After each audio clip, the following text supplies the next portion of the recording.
Now we move on to page 3.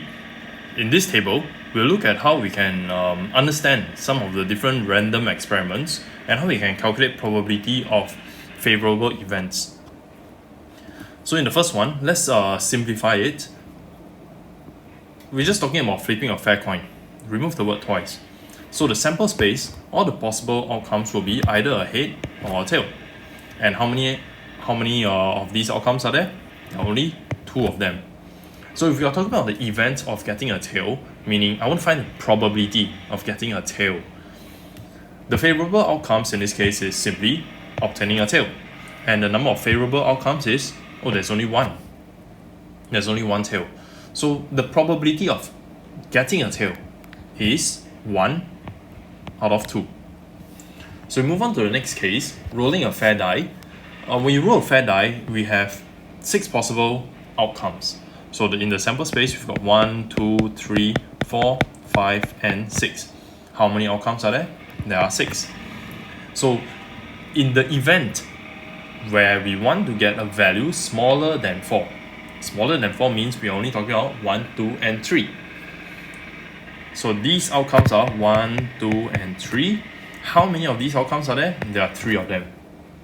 So the probability will therefore be 3 out of 6, which is half again.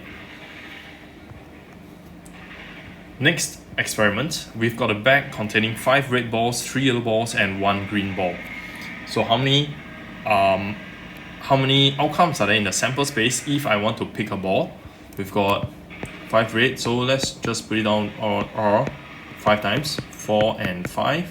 We've got 3 yellow, 1, 2, and 3, and then we've got 1 green ball.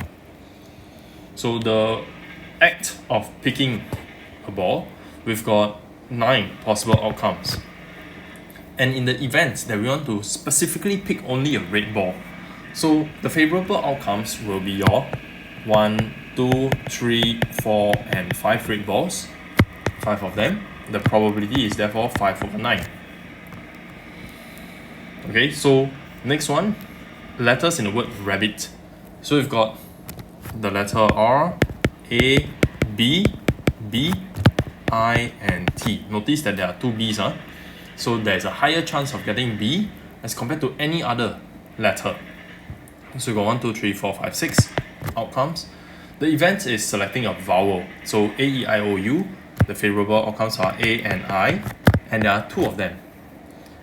Therefore, 2 out of 6 gives us 1/3. In the word rabbit, if I want to select a word at random, and I select a letter at random, and I want that letter to be a vowel, the chances is actually 1 out of 3. Letters in the word thinking, so you can continue doing this by yourself. Okay, I'll just put on the final outcome. It's actually 1/3. It is actually 3/4. And then we move on to the last line in this table. We've got all these different candy inside this bag. So you can just fill in the blank yourself. There are 11 possible items that you can select, and they're asking you for the probability of selecting a chocolate bar. Is there a chocolate bar inside this bag? No, none of them. So favorable outcomes, actually there are none. You don't even need to write a 0. So number of in this case, number of favorable outcomes is actually 0. 0 out of 11 gives us 0. 0 means it is impossible. The event of selecting a chocolate bar is an example of an impossible event. So for an impossible event, the probability is 0. Okay, so next row over here, we've got a class of 3 Chinese girls, 2 Indian girls, 4 Japanese girls. Total we have 9. We've got 9 girls. The event is actually selecting a girl. Actually all of them are girls, right? So favorable outcomes are 9. 9 out of 9 is actually 1. So this is a case of a certain event. For a certain meaning definitely will happen. The probability is 1. Okay, so here we have got a summary.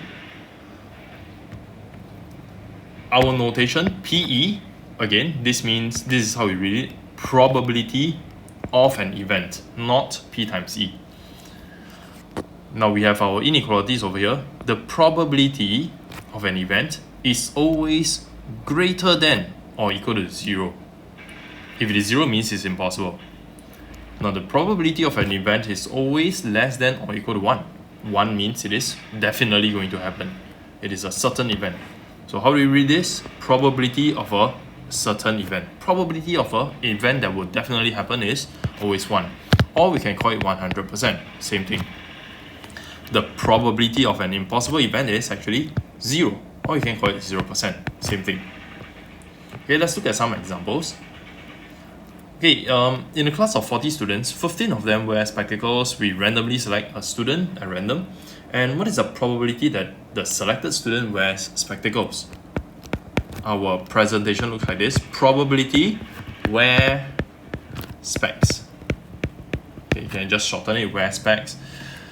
Now this probability, we've got 15 of them out of 40 students. And that gives us 3 over 8. You can express it in percentage if you want. Okay, so that's the answer really. Probability that a student does not wear specs. So how many of such people are there? We've got 40 minus 15 people, leaving us with 25 people divided by 40 people altogether. That gives us 5 over 8. What do you notice about these two numbers, these two fractions? Could we have skipped this step to get 5 over 8? You might have noticed that if you take 1 minus 3 over 8, you get an answer. Why did that happen? Because this is a case of either the student wears specs or the student doesn't wear specs. Since the probability of a student wearing spectacles is 3 over 8, then the probability of a student not wearing spectacles must be the complement, or you can think of it as the opposite. So either one of these two must happen. That is why when you add up their probabilities, it has to give you 1. So in mathematics, we write it this way. E complement, this apostrophe over here is called the complement. E complement, okay, is actually probability of the event E not happening. Okay, it's just like the opposite. So you just take 1 minus probability of the event happening. So let's try it out over here in example number 2. Okay, we've got 15 frogs, 18 mice, 3 rabbits in a lab. We are going to randomly select an animal. Probability that it is a frog. So standard P frog. How many frogs are there? 15. Total number of animals, 15 plus 18 plus 3. That gives us 5 over 12. Now in part B, they're asking, what is the probability that the animal selected is not a rabbit? Using what we have learned over here, probability not rabbit is actually 1 minus probability rabbit. Okay, so let's see what we get. 1 minus rabbit, we've got 3 of them out of a total of 36. So our answer is 11 over 12. This is a probability that is not rabbit. What if we try to do it in another way? Okay, so part B, probability not rabbit. Wouldn't that mean probability frog or mice? And then probability either frog or mouse will be 15 plus 18 divided by, we were saying 36 of them.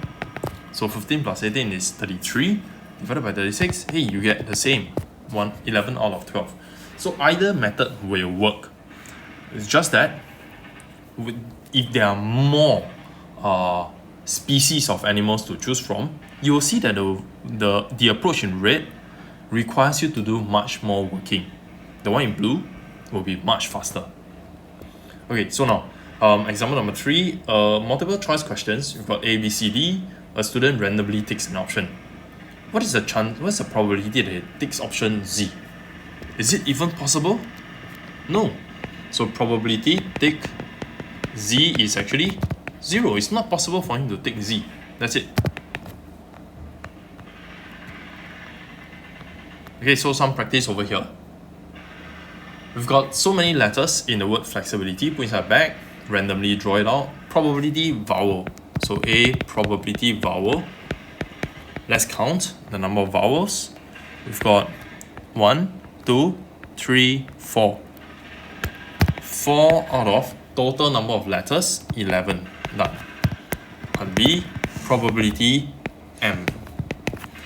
Is there a letter M here? Don't have. 0. No chance of getting the letter M. It is an impossible event. Okay, next one. Question 2, we've got a bag containing 3 white, 4 red, 13 black marbles. Randomly draw one, probability that it is red. Part A, probability red. We've got 4 out of 3 plus 4 plus 13. So that is 4 out of 20. You get 1 over 5. Part B, probability black. Okay, so we've got 13 out of 20. Question 3, fair dice. It has to be fair. If it is biased, then the probability will change. That will be cheating already. So probability that it is an even number, part A, probability even. We've got 3 options. Okay, they are 2, 4, and 6. So that will be 3 out of 6, which is 12. 50% chance of getting even number. Part B, probability less than 3. We are talking about 1 and 2. So that will be 2 out of 6, which is 1/3. Quite a low chance. Part C, probability more than 0. More than 0 means 1, 2, 3, 4, 5, 6. So it is definitely going to happen. It is a certain event. The fraction is actually 6 out of 6, which is 1. Next one. Here we have a spinner. Okay, so this arrow over here, it can spin. We will randomly stop at any number. So there are 6 possibilities. What is the chance there will be an even number? So part A, P even. We've got 1, 2, 3, 4. 4 out of 6, which is 2/3. Probability larger than or equal to 14. Okay, larger than or equal to 14. We are looking at these 3 options. So these 3 options, we've got 3 out of 6, which is half.